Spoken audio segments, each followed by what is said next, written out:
Welcome to the America's 360 podcast.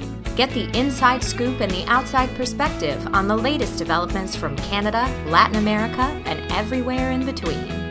America's 360 is a production of the Woodrow Wilson International Center for Scholars. Hi, I'm John Molesky. Welcome to America's 360. This program is brought to you by the world's #1 think tank for regional studies. And America's 360 is a collaboration among the Wilson Center's Argentina Project, Brazil Institute, Canada Institute, Latin American Program, and Mexico Institute. Well, the U.S. election has come and gone, but the incumbent has yet to concede at the hour of this reporting. President Trump is vowing to explore every legal avenue available. In the meantime, world leaders have been congratulating former Vice President Biden, who is now being called President-elect Biden by every major news outlet in the U.S. and beyond. And while the courts will hear objections and some recounts will commence, the vast majority of experts say there is no reason to expect that the results of the election will be overturned.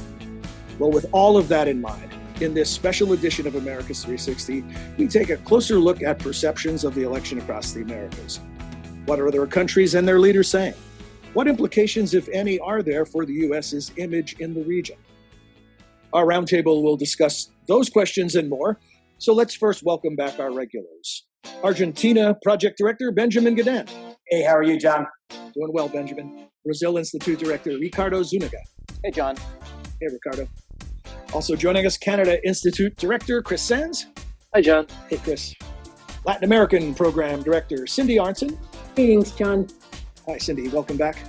And Mexico Institute Director Duncan Wood. Hey, Duncan. Hey, John. And I should let you know that our group today is joined by two special guests. First up is Ernesto Londoño, who is the New York Times Brazil Bureau Chief. Hello, Ernesto. Hi. Also joining us, journalist and political analyst Paula Ordorica, and she joins us from Mexico. Hello, Anya. Hi, how are you, John? Nice to join you all. I'm well. Great to have you on the program. So we have lots to talk about and lots of firepower on the panel.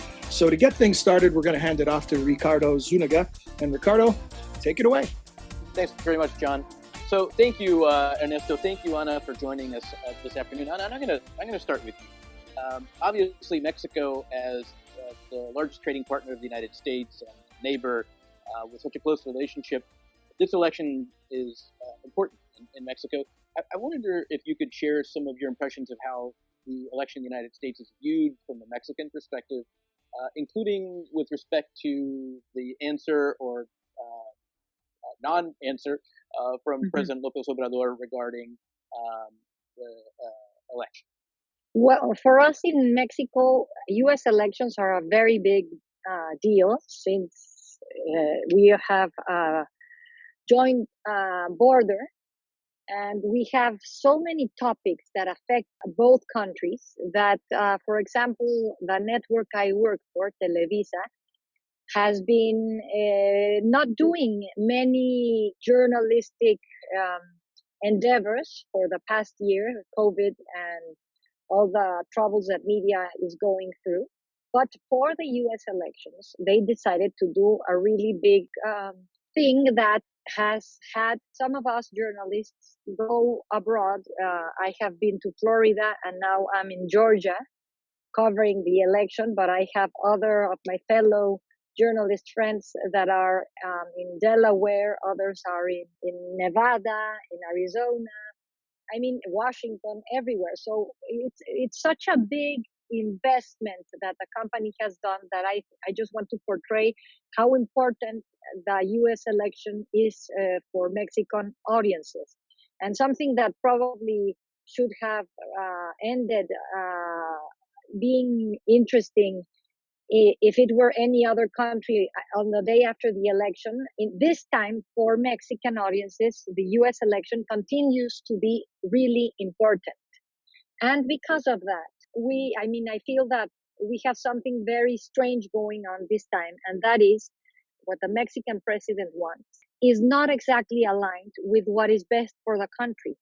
Many of us that have studied U.S.-Mexico relations for some time are really perplexed at seeing that the president, López Obrador, has decided not to recognize and congratulate Joe Biden. What we feel is that he has decided to give more importance to the next 2 months where Donald Trump will continue to be president than to have a bigger impact on the next 4 years that Joe Biden will be president. The take that I have on why the president decided to do this is that with Donald Trump, Andrés Manuel López Obrador could do whatever he wanted in respects of fight against corruption or not, fight against human rights violations or not, democracy or not. So he could decide for himself how he would deal with all these issues in Mexico. But the moment that President Joe Biden is sworn in, this will change.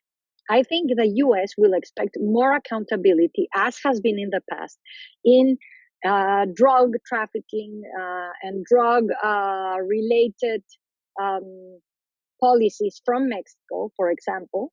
And the way that the president has a relationship with US investors. And there we can think of, for example, US investments in the energy sector. Andrés Manuel López Obrador has been able to do whatever he wants in these fronts while Trump is president. When a Biden presidency comes in, that I would think won't be as easy for him. And maybe having a rift with Biden so soon gives him an escape route to say that the US has gone back to being this the bad Yankee that has never been Mexico's friend. That's the only explanation I find for him deciding not to congratulate President-elect Biden. That is a really interesting perspective that I think many Americans would not necessarily have picked up. And I think it has a lot to do with exactly as you say, the importance of the relationship and also the importance of the moment in Mexico. Ernesto, you're in Brazil. Obviously, that's another very important relationship in the Americas. What's your overall impression of the perspective from there and from other countries in South America regarding the events in the United States and their implications for the region? Sure. Well, I think what we were all watching for initially was whether President Bolsonaro of Brazil was going to recognize a Biden victory. You know, he's the rare Brazilian president who had been openly rooting for President Trump's reelection. He has sought to cultivate a very, very strong relationship with the American president, and really sort of anchored Brazil's foreign policy to the extent that there is a coherent Brazilian foreign policy in this day and age, to being in lockstep with the Trump administration, and more broadly with sort of the conservative political movement it represented. And you know, we're now several days past the point when it became clear that President Biden, Vice President Biden, won at the election and is now the president-elect. And there's been, I think, paralysis in Brasilia. The executive branch has not really wanted to recognize the triumph, and I think has been kind of scrambling to figure out how it moves forward. I think President Bolsonaro had been living within an echo chamber of foreign policy advisors who are, big supporters of President Trump and who held out hope until the bitter end that he was going to somehow pull through. Beyond the presidential palace, I think we saw some pretty interesting reactions. Rodrigo Maia, the Speaker of the House, who's a center-right figure, tweeted something that I thought showed a profound sense of relief and sort of cast the election as the restoration of liberal democracy. I think he used words and kind of had a tone that made it feel like for many people in the region, this was more than the White House passing hands from one party to the other. I think many people felt that another Trump term would have fundamentally changed, the system of government of the United States and what it represents more broadly in the region, which is sort of an imperfect but model democracy that has served as, sort of a model for many of the newer democracies in the Americas. So I think what will be very interesting in the first few weeks of a Biden administration is to see how aggressively he moves on climate change and the extent to which it chooses to confront Brazil in doing so. The relationship in the lead up to the election has been a tense one. Brazil was a rare foreign policy issue that emerged during one of the debates. And it created sort of a very provocative back and forth between Vice President Biden and President Bolsonaro.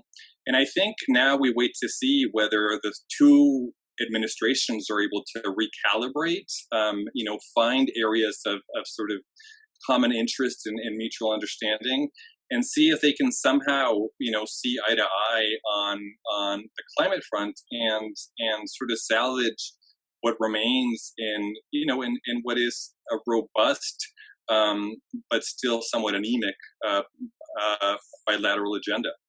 Excellent, Ernesto. I'm going to bring in our other colleagues here, who I'm sure have plenty of questions for you. Thanks very much for that, Duncan. Yeah, so I'd just like to come in, and it's a general point for both of our guests, which is that I felt throughout this process that abroad there is a lack of understanding of how the system actually works here in the United States. And, in the case of Mexico, I think that what we've seen a president who is very cautious, perhaps understandably so, about congratulating one of the winners from this election, because he fears that if that doesn't turn out to be the final result, then he will pay a price to some degree. But I've also seen that throughout the Mexican media, and, Ana Paula, I'd love to hear what you have to say about this, is that I think that there is perhaps a failure to understand many of the peculiarities of the U.S. system, and to recognize that there is this deep and fundamental commitment here in the U.S. to counting every vote, to making sure that all the votes are legitimate, and to make sure that this is ultimately a legitimate result. I wonder if Ana Paula and perhaps you too, Ernesto, could speak to that about what you see as the understanding abroad throughout the Americas of the U.S. system. Ana Paula. Duncan, well, I think probably President López Obrador does not fully understand how the U.S. System works. And I think many people in the U.S. don't understand it either. It's a complicated political system, but that is no excuse. He has a foreign secretary, and the foreign secretary, from all we know, and the Mexican ambassador to the U.S., Ambassador Bárcena, told him that he needed to congratulate President-elect Biden. So presidents don't have to know the political systems of every country, and especially, I think you have to know a little about the U.S. political system, being that we are neighbors and have so many interests and topics that we have to deal with. But giving him the excuse not to know that, I think he decided to do what he did, and it will probably cost Mexico.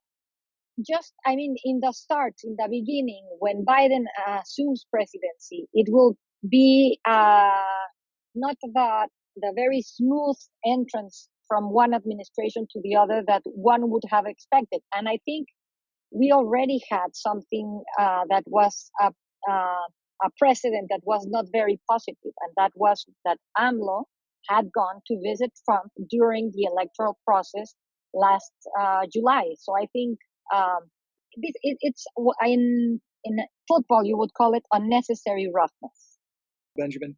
I would just, note in defense of AMLO in this case, the nature of the U.S. presidency right now, which is to say, even the slightest, insult to the pride of President Donald Trump could result in really dramatic actions that even within this short window to the transition could be damaging to Mexico's economy. And this is a president who has repeatedly threatened, for example, to shut the border, be damned all the negative consequences for the U.S. economy. So I think in general, most of Latin America sees the writing on the wall, and I think correctly has taken the position that they want to firm up ties to the incoming administration. I think there's no excuse when it comes to Brazil. It's just reckless and amateurish diplomacy. I think with Mexico, I feel some, empathy with a government that has to deal with such a provocative, unpredictable U.S. administration, even in its waning days.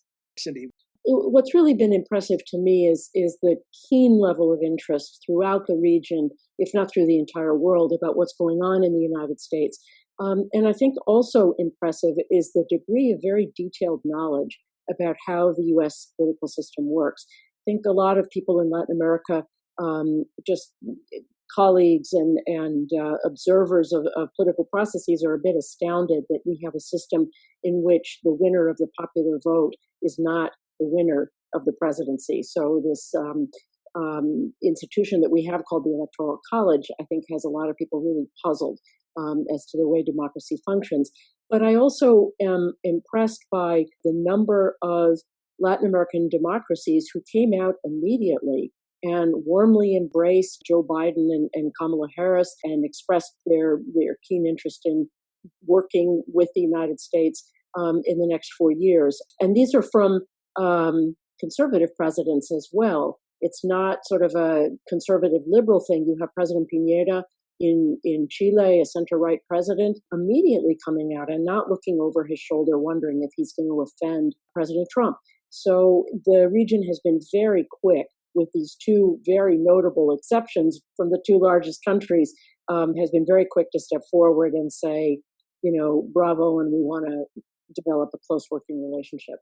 If I could jump in, one of the things that's interesting looking at this from a Canadian perspective, Justin Trudeau famously had poor relations with President Trump. I mean, he kept them businesslike, but the two had words. And he very quickly, once it looked like the majority of the press had confirmed that Joe Biden had won the election, reached out because having suffered I wouldn't say near-death experience, but an almost collapse of his government earlier with a vote of no confidence on on some legislation earlier this fall, he was quick to try to say, well, here's a new era. I already have relations with Joe Biden. I've been friends of his for a long time. Biden had come up to visit Ottawa shortly after the election of Donald Trump to reassure the Canadians that the U.S. would always be a partner. And it even said in a famous sort of public speech, now, on behalf of President Obama, we pass the torch of progressive leadership around the world to you, Justin Trudeau, and to Angela Merkel until the Trump era is over. So in many ways, this allowed Trudeau to consolidate and say, look, you may have threatened my minority government, but now I'm in good relations with Washington to reinforce his own power. But within North America, it immediately made me wonder whether this past was also weighing on AMLO, because not once but twice he was nearly elected president, and the world sort of wondered whether they should recognize him, recognize the other leader. Maybe he's particularly sensitive to this question of foreign acknowledgement of who won until the process domestically has worked its way out. But I don't know Mexico enough to know whether that's a factor or whether it wouldn't be a factor at all in the Mexican context. I think it would be a factor, but I think it's still no excuse. You're the president. Yeah, you speak for a country, not for your philias and phobias. Ernesto, we've talked a lot so far. We've talked a lot so far about the potential, negative relationships with a couple of key leaders in the region, principally over environmental issues, democratic backsliding, treatment of the news media. It strikes me there's a lot of enthusiasm elsewhere in the region, including in Argentina, for example, which you cover for the Times, that the dynamics will change dramatically and there'll be new areas of collaboration with the U.S. because we've been so maniacally focused only on essentially Cuba, Venezuela, and stopping migrants from reaching the U.S. Is that a fair assessment of the views in the region? And do you think that's a realistic take on what the next couple of years might look like? Yeah, I think you can certainly be upbeat about imagining the potential of a Biden legacy in Latin America 4 years from now. I say that understanding that his priorities are obviously going to be domestic initially, and he may be, jumping from crisis to crisis during the early phase of his administration. But former Vice President Biden spent a lot of time in Latin America as vice president. He logged many hours traveling through the region, putting out fires, trying to get initiatives off the ground. And he's spoken about the region with a fair amount of optimism, and I think understands the region and its politics with a level of detail that is rare for incoming American presidents. So I think, I would watch a couple of things. One clear plan he has is to spend a lot of money, or propose spending a lot of money in Central America to try to sort of plant the seeds of a long-term solution to the migration problem. And I think if he manages to get traction, if he manages to make that a bipartisan initiative, if he shakes the money loose from Congress and manages to actually get traction on that, that could be a really interesting model to watch, whether they get it right, whether they have enough time, and whether the local politics in those countries sort of allow for favorable outcomes remains to be seen. But, I would watch that with great interest. They take the reins at a time when the Venezuelan crisis is still very, very complicated and is continuing to challenge its neighbors. And whether they're able to bring new thinking to that problem and sort of, bring the key stakeholder nations and governments in the regions into some sort of a framework of sort of a short and mid and long-term approach to how they're going to deal with the different aspects of this. I think that will give us a sense of whether they're going to make the region a priority and whether they're going to have enough people who are smart and sophisticated and fast on their feet to start working on other issues that that this administration either ignored or failed at. And the other reality is a lot of these economies be ailing. Argentina is in pretty rough shape. It probably will take any and all help it can get. And if the United States is able to come in and provide help, provide lifelines, provide fresh thinking, fresh ideas, something constructive could come out of that. I think more broadly, this administration will want to think differently about how it beats back at China's efforts to become ever more influential in the region through the way it spends, it invests and lends capital and builds infrastructure. So far, I don't think any administration has really succeeded in making much of a dent in China's plans and designs on the region. But I think Biden's advisors see this as an area that has been neglected for many years and would want to tackle it head on. I have a question for both of you, Ernesto and Ana Paula, and it has to do with the relationship initially getting off on the wrong foot by a refusal to congratulate. But looking ahead to the period after the inauguration, what do you think, given these two leaders, AMLO and Bolsonaro, what aspects of the bilateral agenda really have a chance of moving forward and showing some progress, whether it's deforestation in Brazil or, green energy or migration or security issues vis-a-vis U.S.-Mexico?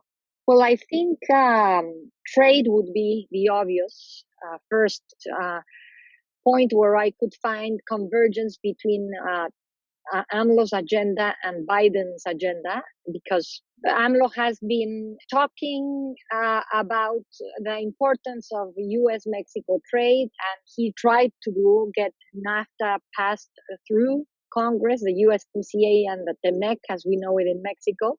So I think that could be a positive aspect, and I think migration also for U.S.-Mexico relations. I think Biden will have a very different, not only agenda, but rhetoric. And if AMLO is smart, he can capitalize on this new rhetoric and this new agenda to even say that he is worried about Mexicans living in the United States and that he's going to make it a priority in his relationship with the next president. I think those two would be the obvious. I would love for him to be more interested in clean energies, but I don't think he will be. And I think on security, we are off to a rough start because of the recent detainment of the General Cienfuegos. He used to be the Secretary of the Defense under Enrique Peña Nieto's government, and he this put President López Obrador in a tough spot with the military in Mexico which is an arm of where he has tried to support much of his own national agenda. So I would love for that to be on the table, but I think it'll be difficult.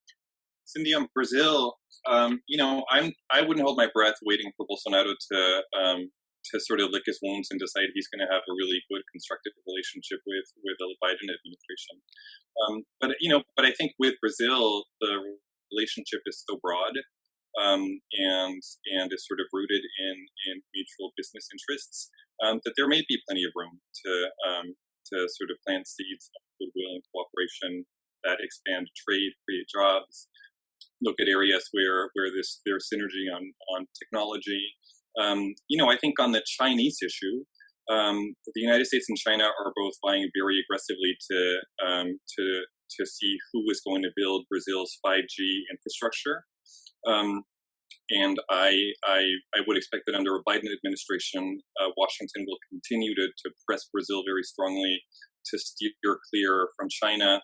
And Bolsonaro personally happens to have a deep suspicion of China. So that may be an area where there continues to be sort of policy synergy in both countries.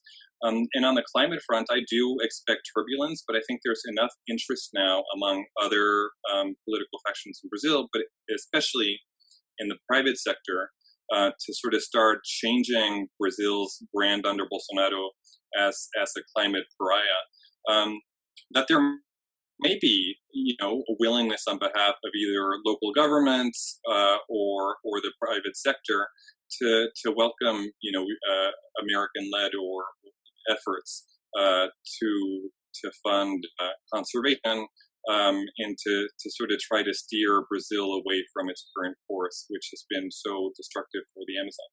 If I can, I'd love to jump in just with a positive note about just building off what Ernesto just said. The U.S.-Mexico relationship, and this is kind of a truism, so I probably don't need to say it, but the Mexico-U.S. relationship is just so important that there will be every effort made to overcome any personal tensions, any awkwardness in that relationship, simply because we have to. We depend upon each other so much. And if I could end on a kind of bright note, I see that there is real potential for collaboration between a Biden administration and the Mexican government on an issue which is important to both, and that is the issue of the fight against corruption.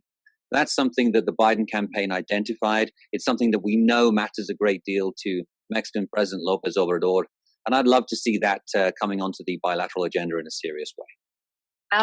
If I can jump in also, I see another area of opportunity that hopefully with Biden, AMLO takes it, and it has to do with trade. But since Biden, I think, will continue in a more strategic way than what President Trump has done to address the differences it has in trade with China. Mexico has an area of opportunity there. Many academic studies and many have been published that show how Mexico could become the best option for U.S. imports and exports of the trade that is lost because of the China rift. So I think that could be also an area of opportunity. It's always good to end on an up note. And we are unfortunately out of time. Ricardo, thank you for driving during this session of the Roundtable. Thanks also to Cindy, Benjamin, Chris, and Duncan. And special thanks to our two special guests, Ana, Paula, and Ernesto. Thank you for being here. We hope we'll see you back on a future episode of America's 360. If there's a topic you'd like us to cover, perhaps a guest you'd like to hear from, if so, you can reach us via email at americas360@wilsoncenter.org. We would love to hear from you. Until then, for all of us at the Wilson Center and Americas 360, I'm John Molesky. Thanks for joining us.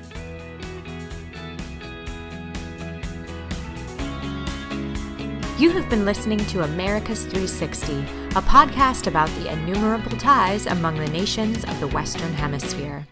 Americas 360 is produced and edited by Oscar Cruz, Angela Robertson, and Mariana Sanchez Ramirez. You can subscribe wherever you listen to your favorite podcasts. To learn more about our programs, please visit wilsoncenter.org. And please join us again next time for another episode of America's 360.